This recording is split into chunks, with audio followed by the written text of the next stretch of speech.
has received intelligence. There are clear intelligence reports now showing Masood Azhar and Syed Salahuddin inside Pakistan. What more do we know?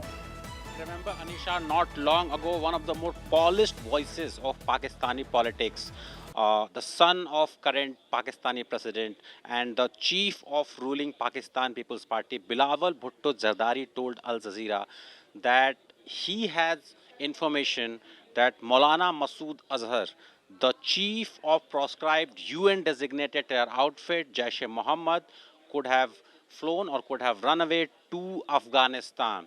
Now, most recent intelligence inputs, accessed, reviewed, and seen by India Today, suggest that Bilawal Bhutto Zardari might be right and he might be wrong. Why he is right? Because Masood Azhar is not on Pakistani soil. He is on Indian soil, illegally occupied by Pakistan, that is Pakistan occupied Kashmir. He had to travel all the way from Bahawalpur in Punjab, 1,000, more than 1,000 kilometers away from Bahawalpur to Gilgit Baltistan. The place is called Skardu. You know, there's an air base, usually known for tourist activities. Some of the better guest houses are there.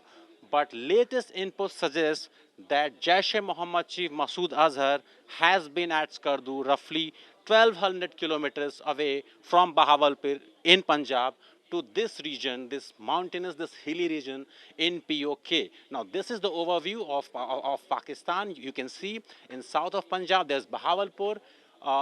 In the POK region, Skardu, Azhar had to travel.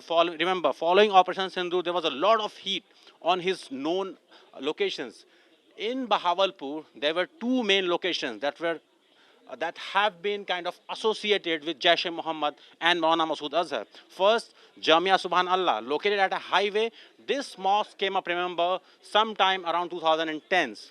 You can see this is a post-strike satellite picture which has destroyed the mosque of Jamia Subhan Allah.